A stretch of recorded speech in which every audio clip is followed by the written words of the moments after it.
Good morning. It's Friday. Now, it used to be that Fridays were pretty quiet days where you took profit. In this environment at the moment, though, we have a lot of stresses going on in the market. So in legacy markets, fiat markets, we have got the problem of bank contagion spreading. Remember I said that's the thing to watch out for, and it looks like in European banking that target is going to be Deutsche Bank. Here's a monthly chart of Deutsche Bank, and you can see that this is not a happy chart anyway.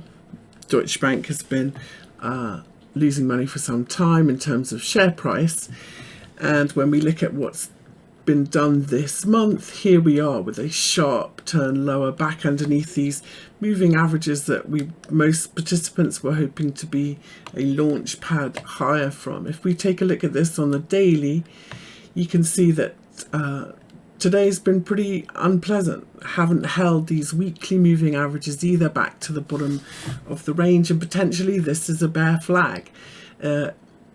So let's talk about Deutsche Bank. Deutsche Bank is notoriously undercapitalized, and you can see on this monthly chart that the German government have never really stepped in and recapitalized it. So they've had a sudden spike in their credit default swaps. Those are the way that the market hedges against a move, and yeah, it's not looking very good. So it's Friday, and as you know, these announcements usually and these things where they fix the banks usually happen over the weekend. Let's see if Germany does something about that, because if not, for Europe, you know, this could be a little bit of a problem. I am going to talk about this trend line though. So we've got this trend line, low, low, and so third touch of this trend line should be support on a third touch if it's valid. And if I measure the ABC from the highs here on the weekly, look, high to low projected from here, that also gives us a level to watch of 7.97. That's where this swing would be 61.8 of the first swing if this is a big ABC. And underneath 7.79, sorry, we're going to look for a retest of the lows down here at 4.97 or 5 basically, and potentially lower. So not looking very happy. Now in the USA and US banks, there was a problem earlier this week. In fact, while Powell was speaking, Yellen basically said that they would not extend the FDIC deposit insurance to all banks with deposits more than 250,000, and that was very worrying because it sets up people taking money out of the smaller banks and putting them in the bigger, too big to fail banks, which could see therefore more small banks fail, because the one thing that they can't cope with is a run on the banks where everybody wants their money out at once. So there was a little bit of a kind of attempt to fix that statement yesterday, where she said in prepared remarks to a House committee, she repeated the administration's action were ready to ensure that all Americans' deposits are safe, but she wouldn't actually guarantee it. But it's hard to say. She tried to make it like they'll do whatever it takes, but they wouldn't actually issue the guarantee. So that is not going to, you can read it any way you want, but that's not going to reassure the market. So for US trade, for European trading anyway, Deutsche Bank is the one to watch. If Deutsche Bank goes down, that could spread the bank contagion, and that is the one thing that will potentially wreck our rally. So that's what I'm looking for in these European markets. It's also Friday, and very often on Friday, especially in FX land, you see reversals, you see profit taking. I used to work in an FX hedge fund, and we used to cover a lot of positions and expect a reversal on Fridays. If I put the daily chart here of the euro, we've had a very nasty reversal at this 786. Remember, we were watching this yesterday to see if we see a big rally in the dollar.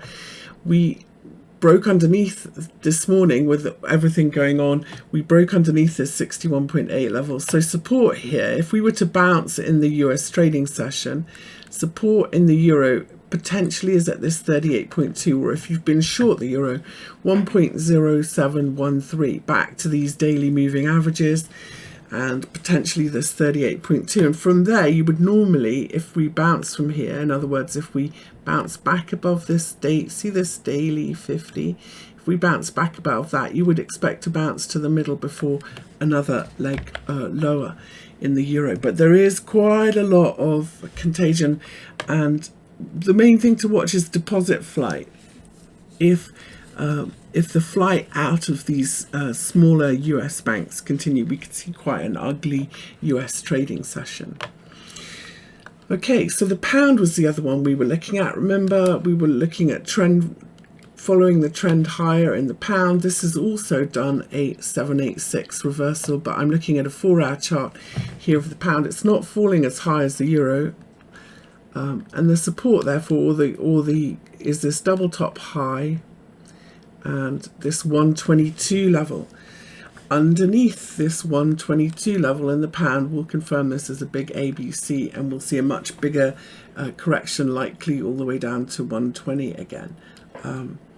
So important support in the pound. This is a 4-hour chart, comes in at 122.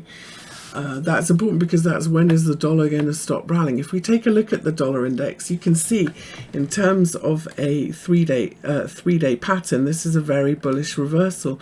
If we were to close here, a sharp down day, a bullish doji, and then closing more than 50% up makes this a 3-day bullish reversal pattern. Now, if we were to close all the way down here at these lows, that obviously negates that, but at the moment this is looking like more rallying for the dollar. And the key resistance, remember when you do an ABC, this 61.8 becomes your bull bear line, and these lows. So in the dollar index, that's 103.62. But definitely into US trading, we are looking pretty bearish and have further to fall. Let's take a look at the E-mini, because yesterday we talked about this bear flag level, bear flag pattern, and this key channel, and we said we need to hold the bottom of this channel, because if we don't, then it's not going to be likely. Now I'm going to widen it to the widenest here, so from this low to this low, and we're right on that level. Let's see where our 50% in this is, because where we are relative to that will be important, because you kind of want all the supports to come in together, and you can see that we are underneath this 50% level. Now, this could be a false breakdown. We would need to see this bounce back pretty sharply in US trading, otherwise we have further to fall, and this is a bear flag breakdown, or a channel breakdown. It's not really a bear flag, is it, unless we have a really big pull. So that's what I'm looking for in the E-mini S&P. So we need to hold 39.55. So that means on short-term rallies, if you're short-term trading or looking to sell, we need to close back above 39.55 to be going up again, and that's basically this low. So bearish underneath 39.55 in the S&P. If we look at some, obviously Deutsche Bank is a big part of the DAX. Not a big part, it's in the DAX. So let's look at where we are with this DAX, because I feel like we've got a pretty nasty reversal going on here. So remember we talked about short-term fibs, high to low to trade against. It's not perfect here, is it? In fact, I don't think I've drawn it right, because it doesn't seem like we're looking at it. Well, maybe we are. So here was the 61.8. Here's our rally. We've fallen back underneath it, and that 61.8 today is resistance when we bounced on the open. So yeah, this 38.2 then becomes our support potentially in the DAX at 15,038. And below that, I think that we keep falling in a big ABC.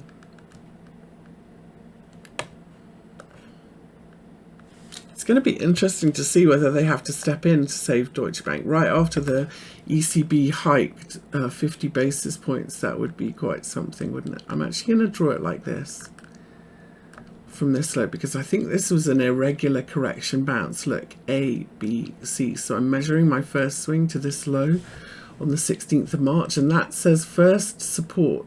In other words, if we drop below that 38.2 level, is going to be 14,805 in the DAX, which would be retesting, of course, our 236 fib that we couldn't, that we tried to bounce off before.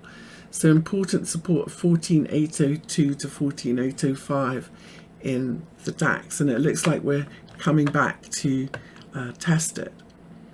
So if we bounce in the US session, it will be, at that 38.2 fib level. So let's put that back in again. High to low here like this.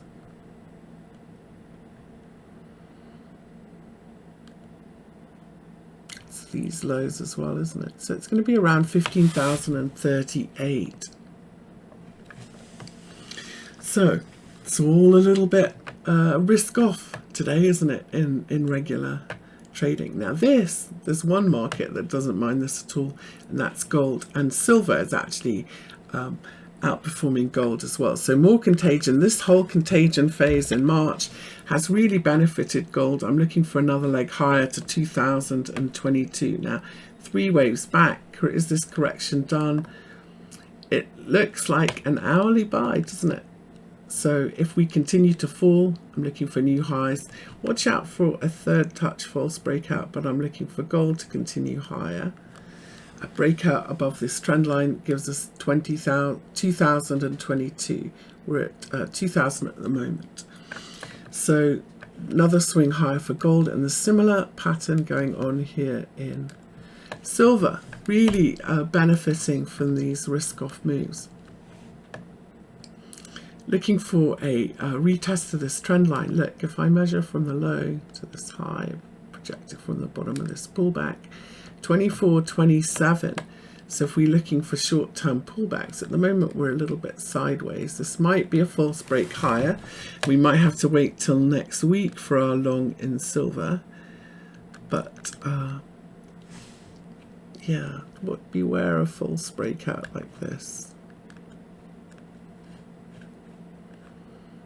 Otherwise, I think silver it's got some catching up to do and could outperform gold. So now one of the strongest pairs in risk-off moves. So when the dollar's going higher but dollar yen is going lower, it's a big sign of a risk-off. And here you can see nasty fall lower in dollar yen, and that means all of the yen crosses have the most power and are dropping the hardest. Here in pound yen, remember so I'm going to move to the monthly chart of pound yen.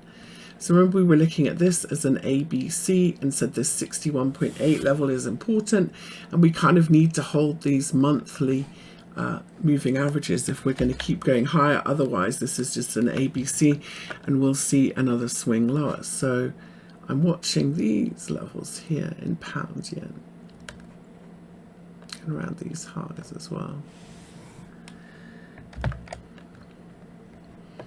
So the 200 moving average on the month of 158 basically. So here we can see we're forming a potentially not very even but head and shoulders pattern, and continuing below 158 or a close this week under 158 would be pretty bearish, bigger picture for pound yen. So we really do need this to bounce now in US trading. You can see we're at that level. I'm watching this very closely. It isn't a sell level here, but I think it's the level to watch, because if we drop underneath it, I would be looking to sell against it on a retest. If not today, then Sunday night or Monday. So important support level in pound yen, one of the ones we've been watching. So we've talked about those other FX pairs, but these yen crosses, so the most risk off, the one most closely correlated, if you like, with stock indexes is Aussie yen. And Aussie yen, of course, we've got a monthly moving average going sideways, but we're having very sharp moves lower, you can see today. And the reason these are very sharp moves lower is because we've basically lost a bit of a support level. So if I go from this low here, let's do horizontal, you can see. And I think we can argue in Aussie yen that this is a head and shoulders pattern, isn't it? And that's broken. So as long as we don't bounce back and close back above 87.30, this is a bearish, and we've got a lot further to fall in this pair, likely back down towards 80 and these lows. If I put my 236 fib on in Aussie yen, look at this. So here's our 236 fib as well. So that's a little bit higher. Next fib support in this respect is really 83, but then 50%. These previous lows are 79.16, I think. 79.16. It's around 80. 79, yeah, 79. 29.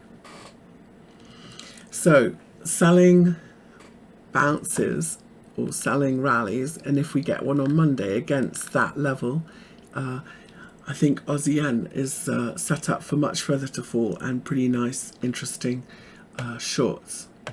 Okay, so that's where we are. Important support coming up to watch in the S&P on the US Open, but we really need to regain that 50% level, otherwise we will break out of this channel, and that is 39.55. If I look at it on a 5-minute, we've just, look, you know, when I talk about watch for the back test. So here, if we have a sharp rally like this and a 3-wave back like that, that rolls over, that would be your sell. So but we may need the momentum of the US Open to give us some good trades. Okay, let's talk about crypto, because there are really bad things happening in the US for crypto. So rather than, as I said last night, rather than legislate, they seem to be regulating by enforcement. In other words, people don't know what the rules are and they go gotcha anyway. So they have sent a Wells notice to Coinbase. It's really not clear from the Wells notice what they are likely to charge them with. There's no details, but Coinbase maybe they tell them on the phone and they don't want us to know, but likely Coinbase will know a little bit more than us, and they have 30 days to respond to this Wells notice. 70% of Wells notices usually result in enforcement action, and so 30 days from now we could see some very bad news for Coinbase. What I think is really cool about what's going on here with Bitcoin is that it didn't tank on bad news, and that Wells notice is pretty bad news. So we can say that Bitcoin is holding up. The other thing that I said was important, so just like gold, you know, I'm hoping it follows gold and we get above this support level and we head back to the 32, 33 level, and then this level becomes support. But at the moment, we're still arguing over it. Yesterday was a really nice close above it. And so now we can say, well, is it going to hold as support? It's a bit woolly, isn't it? Everything is flattening out. And so, I mean, potentially, if we get some really nasty risk off moves, it could. I really am so pleased with how Bitcoin is going the other direction. But the regulation in the US is not good news. So we saw some pretty good bounces in some altcoins. Big blue chip altcoins, but relative to the big picture, for example, Monero had a really nice few % bounce, but here's a daily chart, and you can see in terms of the daily downtrend, it really hasn't changed anything. And the same, you know, with some of the other bigger blue chips, for example, Litecoin. We're still trading, you know, under weekly moving averages, but we did find, look, bullish cross of our weekly 20 and 50 is support. We should, if we keep going higher, retest this weekly 200 moving average, and maybe this time we can close above it. That's clearly where the resistance is. However, if we look lower time frames, so daily, my Heikin potentially this is just an ABC. So if I measure from the lows to the high here, project it from here. Let's look at this on a 4-hour. So if this is just going to be a bearish ABC, so we have A and then B and then C, then 100, that round number 100, could be resistance in Litecoin.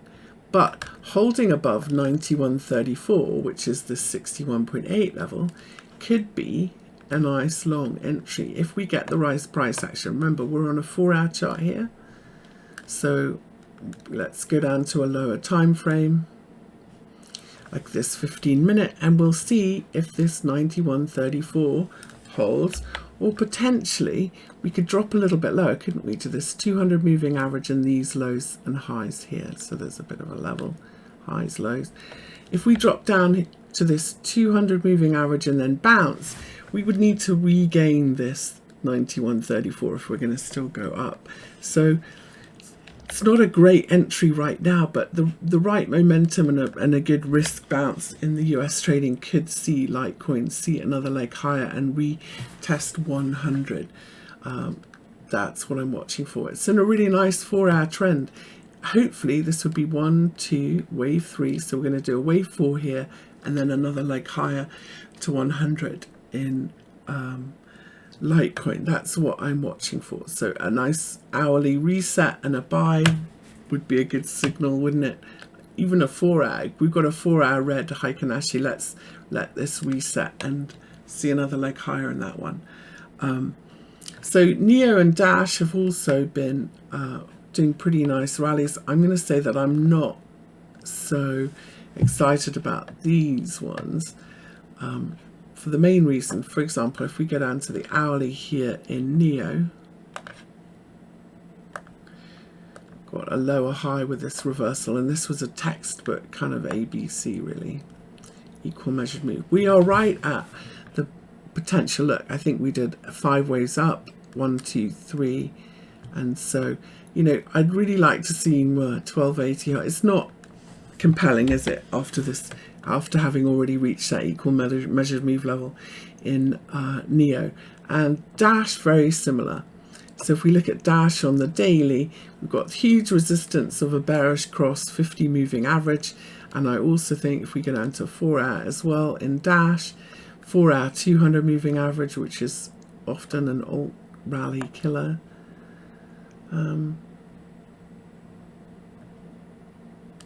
61, look, so 5 waves, A, B, C. In fact, I think it's this low.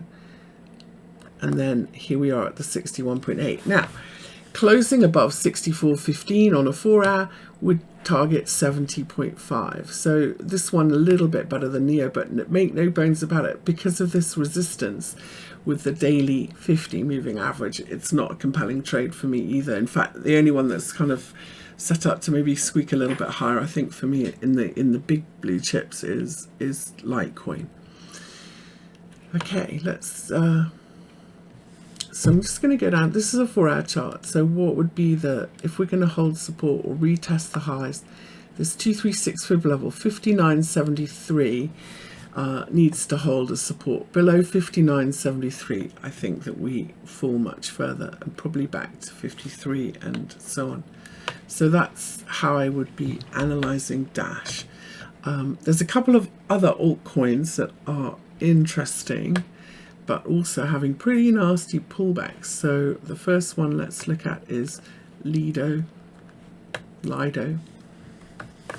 Again, this is looking a bit like Head and Shoulders, isn't it, with a sloping neckline. 1, 2, 3, 4. So we've broken, if I measure from this high to this low and project it from here in this correction, this 223 level was important 618 support. I was hoping we would double bottom and rally away. We've broken underneath it, so it looks like we are headed to this equal measured move level, the daily 200 moving average, and 173. That would be a little bit of a concern in Lido, because then it would look like we've got this bigger ABC. Now,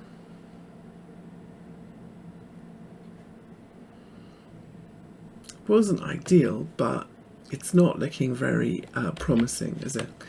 Now, when you have when you think you've got a 3-wave You do your 236 fibs, so you go A, B, C, you put your fibs over both swings, and you can see that this 236 fib was validated by this first move.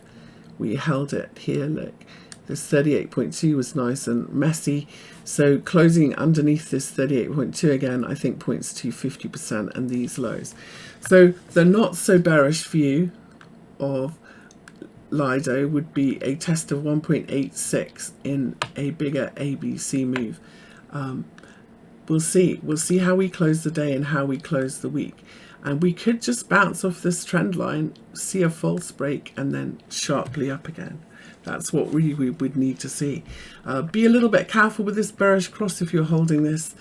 You know, when you've got a bearish cross of the daily moving averages like this, remember, especially if they become resistance, which they did here, you're likely to come back to this 200 moving average, if not lower. So that's a bit of a sell. Let's take a look at Solana. So again, I'm going to do Sol US dollar. It's clearly going down against Bitcoin. This is an important one because so it's underperforming Bitcoin at the moment, but if we think this was just a three-wave correction and we're going to be going up again, this, you know, it's holding up pretty well, Solana. It's got a lot of fans, hasn't it? And we said above 23.40, it should be bullish. That's our pink line. If you're holding some, hoping for this, you need to watch out for this. Again, potentially bearish head and shoulders pattern going on here short term with this 4-hour 200 moving average. Here's our head and shoulders pattern. It's kind of around here. I would say do it. Let's see what our fib's saying.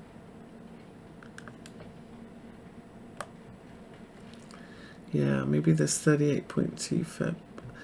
So where are we likely to drop to?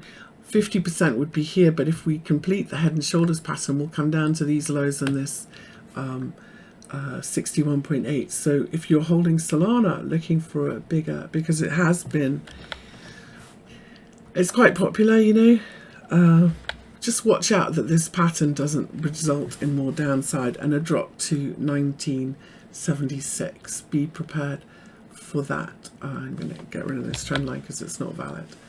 So just keep an eye on this. This is, you know, the place where you break down, of course, is always the support. So potentially, you know, we could see a nice rally from here. I would really only be adding to a position above 23.40 though in Solana. That's the big deal level. The other one that everyone's talking about, God, if I had $1 for every time somebody tagged me about HEX on Twitter, I would be rich. So let's talk about HEX if you have some. So first off, we reached in this rally a really big level. We reached the 50% all-time highs to lows. That level is at 0.123. That means, so make it really simple, weekly levels. A reversal at a 50%, if you close underneath the 38.2 here, which is at 0.0989, means that you will go 50% back of this whole rally and back to these lows. So that's the key support. Let's mark it on a lower time frame so we can take a look. Not mouse failure. Here we go. 0.0984. So here on the daily, this is key trend support for HEX. It's really important that we hold that 0.0984. Otherwise, we're going to come all the way down here to 0.06. 0.09 to 0.06 is a, you know, that's a 30% drop. So watch that key support if you've got some. What would be a sign that it was holding? Well, you need to watch it. Here we are on a lower time frame, so we need a double bottom, some kind of bottoming pattern, flip these moving averages on a lower time frame or something like that. Potentially, you know, this could be it. We could have done an irregular correction here. Here's our A, B, C. This is the 1272. So yeah, that's what I'm watching for in HEX. Now, you can hate Richard Hart, or you can hate Hex, or you can not care about it. But the point is that when something has a really big fan army, it could really move. And so it could hold up. But this is the level we would need to see hold up. And if we're going to finish with 5 waves, watch out that this isn't just 1, 2, 3. We do a nasty 4 and continue lower. Okay, hope that's useful. Send me a message if there's anything else you'd like me to look at today. We will look at it this evening.